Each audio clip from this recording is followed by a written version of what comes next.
नमो पार्वती पतये हर हर महादेव।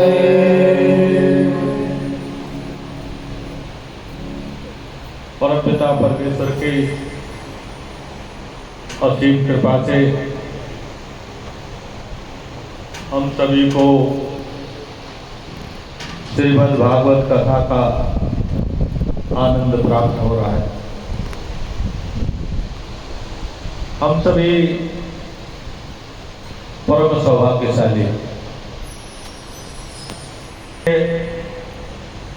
जीवन के जन्म जन्मों के जब पुण्य उदय होते हैं तो हमें कथा श्रवण करने का अवसर प्राप्त होता है और जब पुण्यों की गति तेज होती है या पुण्य और ज्यादा बढ़ते हैं तो वही कथा हमको तीर्थ पर सुनने का अवसर प्राप्त होता है।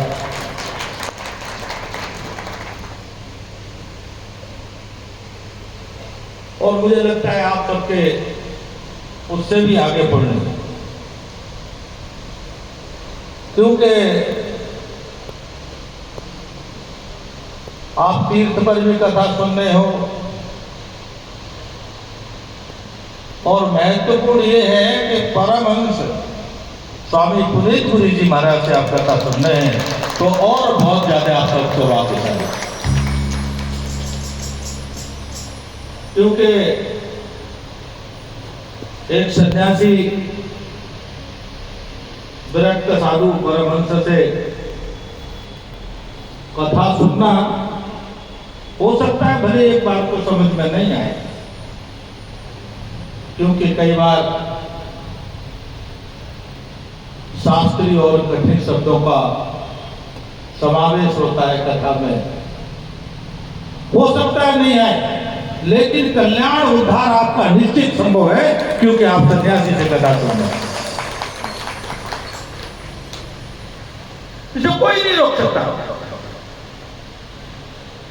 क्योंकि तीर्थ पर कथा सुनना सहस्त्र गुना होता है। और मैंने ये बात इसलिए कही, मुझे 1 बजे हमारे कोतवाल कमल मुनि जी महाराज ने आदेश किया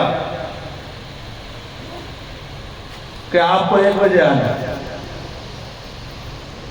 और मेरा यहाँ से थोड़ा दूर है, आने में देर होती है, तो मैंने सोचा कहीं अटक न जाऊं, और इन्होंने कोई पूरी बात बताई नहीं, कौन कथा बोल रहे हैं,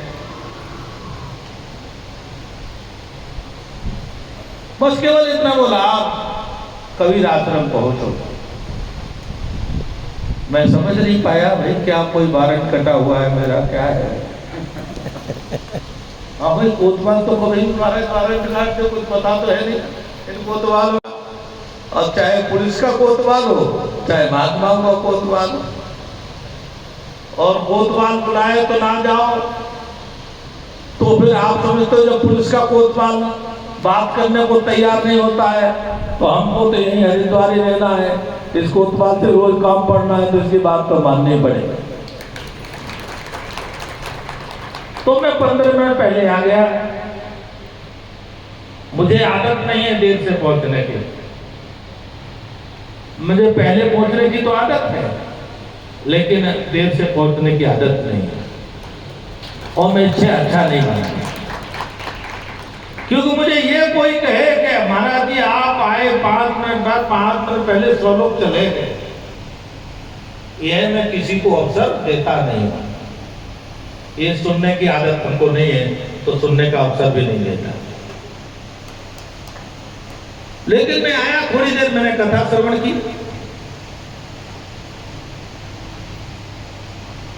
तो कथा श्रवण करने में आनंद आ रहा था। और ये कथा वास्तव में हमको ऐसा लगा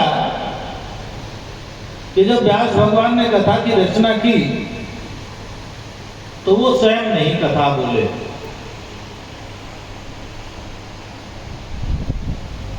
जिन्होंने 18 पाठ रचे उनके लिए कथा बोलना क्या प्रॉब्लम थी। कोई ज्ञान की कमी थी क्या? कोई समझ की कमी थी क्या? या गला उनका काम नहीं करता था?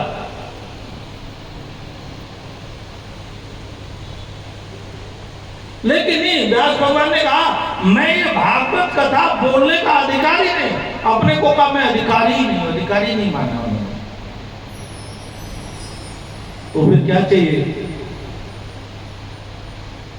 तो ये भागवत कथा है, इसीलिए इसको कथा बोलने के अधिकारी कौन होगा? स्वयं भगवान शंकर जैसा यति हो, कोई सन्यासी हो जो पूरी तरह विरक्त हो, परमहंस हो, कथा जिसके लिए साधन नहीं हो, ऐसा चाहिए। अब बहुत दौड़ा है, कोई है नहीं, ऐसे तो स्वयं भगवान शंकर ही है। तो फिर भगवान शंकर से प्रार्थना की कि प्रभु ऐसी कृपा करो, ये लोक कल्याण के लिए भागवत इस धरती पर जाए, उतरे। होगा विरक्त हो तो सुखदेव जी महाराज पधारे। और सुखदेव जी महाराज कैसे विरक्त हैं?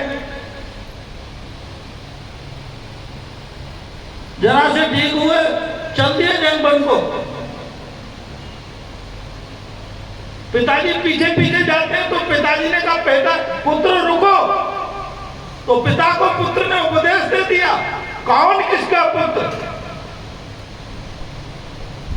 कौन किसका पुत्र, तुम कितनी बार मेरे पुत्र बने, आज तुम्हारा मैं। ऐसा व्यक्ति का भाव। और अनुरक्ति कथा में कितनी